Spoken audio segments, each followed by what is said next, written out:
एक बार फिर पाकिस्तान के सियाह सफेद के मालिकों को ये पैगाम दे दिया है कि हम इस मुल्क के लिए आपकी जाली असेंबलियों को कबूल नहीं कर रहे। हमने एक बार फिर उनको वाज़ेह पैगाम दे दिया है कि आपकी धांधलियों की पैदावार हुकूमत अवाम की नुमाइंदा नहीं है। ये हुकूमतें, ये असेंबलियां एस्टेब्लिशमेंट की नुमाइंदा तो हो सकती है, लेकिन इसे पाकिस्तान के अवाम का नुमाइंदा कहना मेरे नजदीक पाकिस्तान के अवाम की तौहीन है। हम अपनी कौम की तौहीन बर्दाश्त नहीं कर सकते। आज हम अपनी कौम और इस मुल्क, अपनी कौम और इस मुल्क के अवाम के इज्जत नफ्स का मुकद्दमा लेकर मैदान में आए हैं। आज हम अपने अवाम के वोट के हक का मुकद्दमा लेकर मैदान में आए हैं। और मुझे एक दो दिन कबल अफवाज पाकिस्तान के एक तर्जुमान की प्रेस कॉन्फ्रेंस, जो गालिबन 3 घंटों पर मुहित थी, और कुछ पता नहीं चला कि 3 घंटे में उसने कहा क्या है। इतनी फसाहत और बलागत के साथ बात कर रहा था।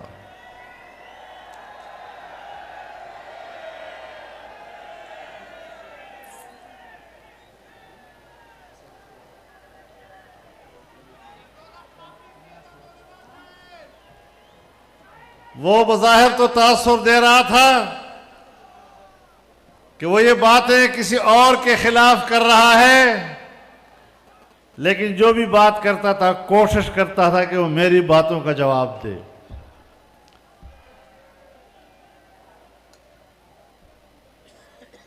मैं जिस जगह पे खड़ा हूं किसी दलील से हूं।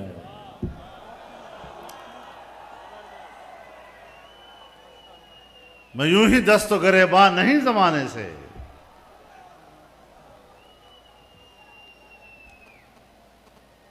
हमें क्या पड़ी है 10 लाख लोगों को इस मैदान में लाना, सफर करके यहां आना, सफर और मौसम की तकलीफ बर्दाश्त करना, फिर कहता है कि इलेक्शन के हवाले से फौज का कोई रोल नहीं।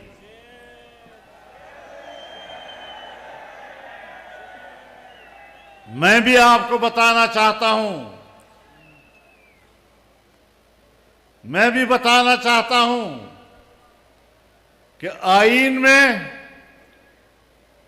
कानून में, रूल्स में कोई रूल्स नहीं है कि फौज सियासत में बात करे। और मैं भी मानता हूं कि आईन और कानून के रू से तुम्हारा कोई रोल नहीं, लेकिन ये सारा रोला ही तेरा है।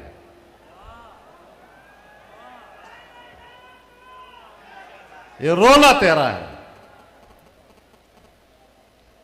कहता है फौज पर तनकीद करना ये मुल्क से बगावत है, फौज पर तनकीद करना ये तो मुल्क के खिलाफ बात करनी है।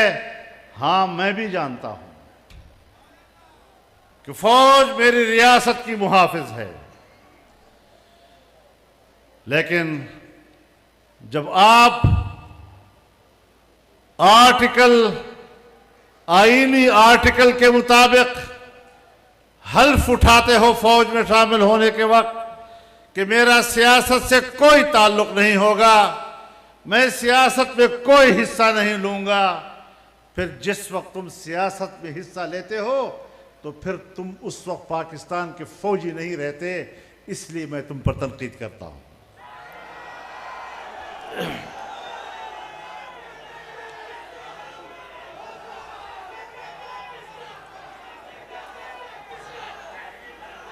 मैं मुल्क में कोई अंधी सियासत नहीं कर रहा। मैं मुल्क के आर्मी चीफ को भी जानता हूं, ISI के चीफ को भी जानता हूं, मैं मुख्तदरा को भी जानता हूं। मैं 40 साल से ज्यादा अरसा पाकिस्तानी सियासत से वाबस्ता रहकर किस चीज से अब नावाकिफ हूं कि तुम मुझे सफाई दोगे कि मैंने सियासत में हिस्सा लेना है या नहीं। मेरा दावा आपके खिलाफ यह है कि तुमने सियासत में हिस्सा लिया है, उसके बाद तुम पाकिस्तान के फौजी नहीं रहे कि मेरे ऊपर तुम्हारा एहतराम लाजिम हो। हाँ, वापस फौजी बन जाओ, वापस फौजी बन जाओ, जहां से निकले वही खड़े हो जाओ, मैं आपके शाना बशाना खड़ा हो जाऊंगा। शायद या तुमने मुझे नहीं पहचाना या मैंने तुम्हें नहीं पहचाना, लेकिन मुझे पूरी तरह इत्मीनान है कि मैंने आपको ठीक समझा है। मुझे आपके बारे में अपनी राय देने में कोई किसी किस्म का तरद्दुद नहीं है। मेरे मोहतरम दोस्तों, पाकिस्तान के क़याम में तुम्हारा कोई रोल नहीं। पाकिस्तान को पाकिस्तान के हिंदुस्तान के मुसलमानों ने बनाया, अवाम ने बनाया, कुर्बानियां दी और उन कुर्बानियों के नतीजे में पाकिस्तान बना है। और पाकिस्तान का झंडा तुमने नहीं लहराया, पाकिस्तान का झंडा हमने लहराया है।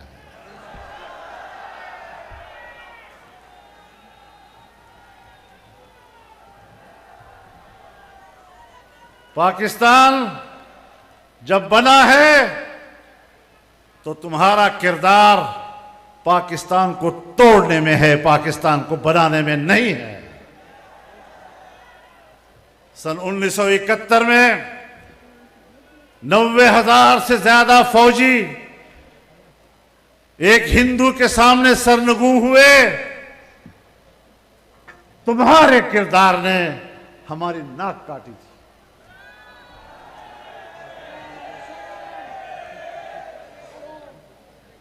तुम्हारे किरदार ने कौम के सिरों पर जिल्लत और रुसवाई का टोकरा रखा था। हम भी आपको जानते हैं और आप भी हमें जानते हैं। और तुम अगर वर्दी पहनकर मुझ पर कोई रौब डालने की कोशिश करते हो तो मैं आपको बताना चाहता हूं कि तुम सारे मिलकर भी मेरे जिस्म पर रूह तक नहीं रेंगती।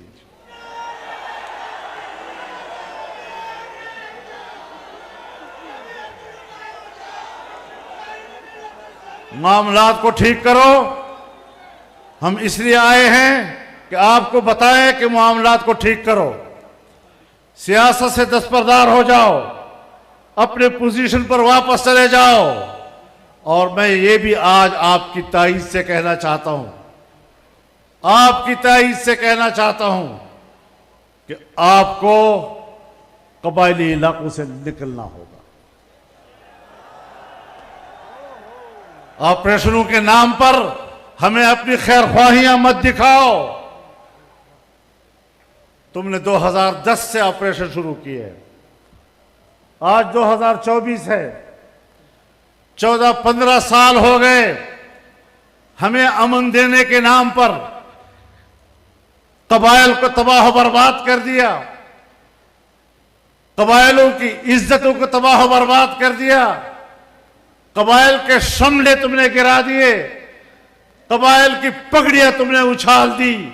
ये तो जमीयत उलमा इस्लाम थी जिसने कबाइल का जरगा बनाकर, कबाइल का नुमाइंदा बनकर अपना मौक़िफ़ दिया था। और हमारा गुनाह यही था कि आपने जब पीपल्स पार्टी की हुकूमत थी 2008 के बाद, आपने कबायली इलाकों में ऑपरेशन का फैसला किया और मैंने कहा कि यह हिकमत अमली ठीक नहीं है। मेरा यही गुनाह था।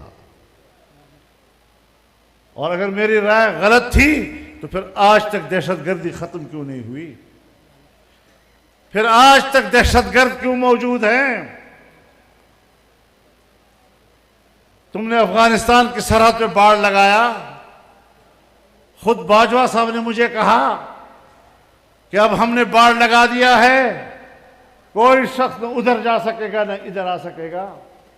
तो 40,000 लोग उधर गए, 20 साल वहां लड़े और फिर तुम्हारे बाढ़ को उड़ा के वापस आ गए। आज फिर मेरी जिंदगी क्यों खतरे में है अगर आप मेरे वाकई मुहाफिज हैं तो? अगर आप मेरे मुहाफिज हैं तो आज फिर क्यों मैं उस मुश्किल से गुजर रहा हूं? आज मेरे रास्ते फिर गैर महफूज क्यों हैं? आज मेरे गलियां क्यों गैर महफूज हैं? आज मेरे मुल्क के शहरी क्यों गैर महफूज हैं?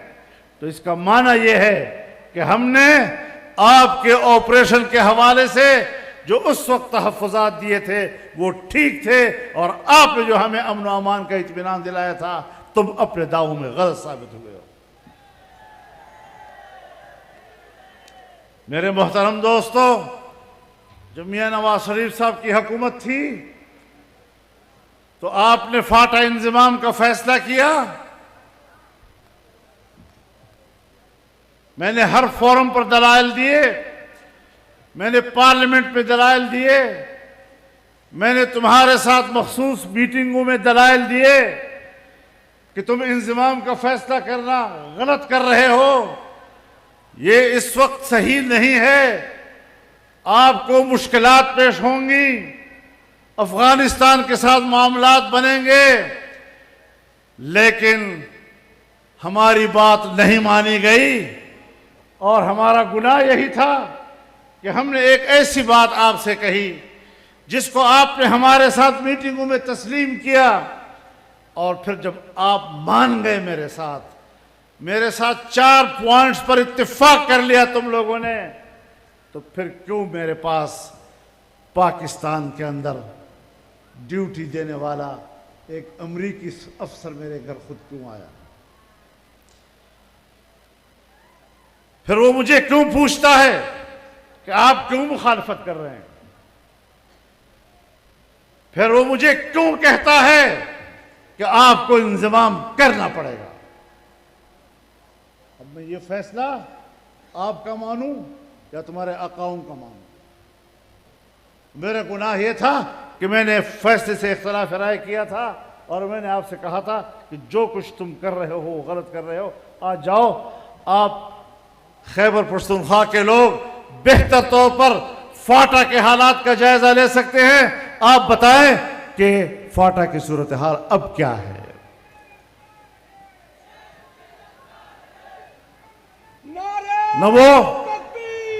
न वो फाटा है तो मुझे बात करने दो यार, मुझे बात करने दो। नहीं सुन, मैं बात करना चाहता हूं कि आज मैं आपसे पूछना चाहता हूं कि फाटा के अवाम कहां खड़े हैं? न इधर के रहे न उधर के रहे। तुमने कहा था कि हम 10 साल में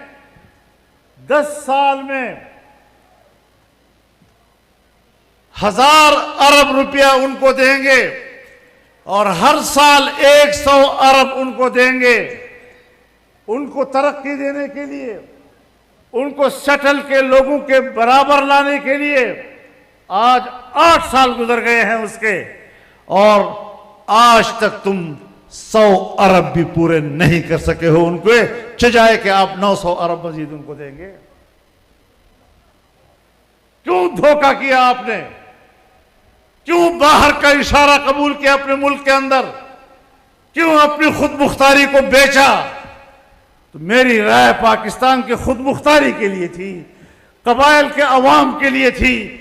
और मैंने आपसे यह भी कहा था कि कबाइल से पूछ लो, अगर वो चाहते हैं इंतजाम करना तो रेफरेंडम करा दो, अगर कबाइल की ख्वाहिश है मुझे कोई एतराज नहीं होगा।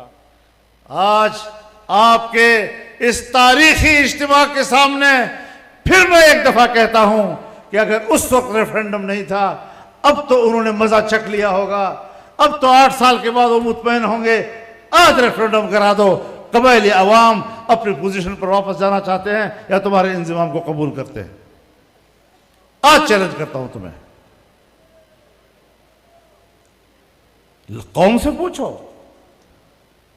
मुझे याद है बाज उन लोगों के वो अल्फाज मुझे जबान पर लाने में शर्म आती है, जब इन्हीं लोगों ने कहा छोड़िए मौलाना, कबाइल भी कोई ऐसे लोग हैं जिनसे पूछने की जरूरत होती है। मैं अपने अवाम के बारे में तुम्हारी राय जानता हूं।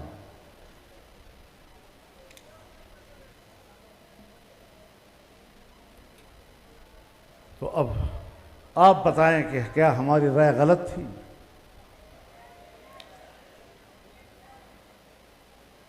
हमें पाकिस्तान में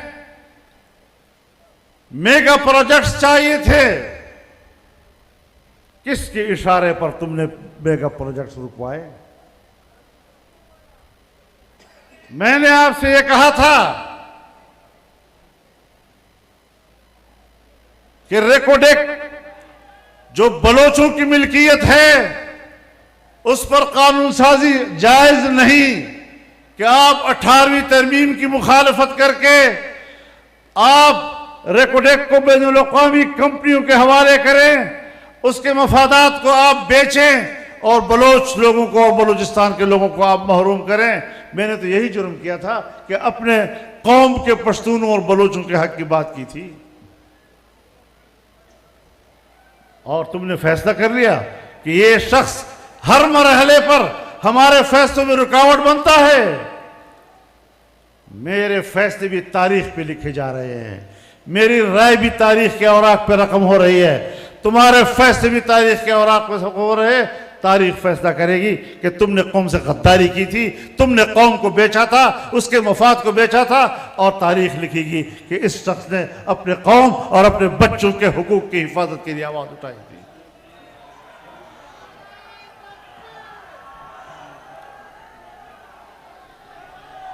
हम बिलावल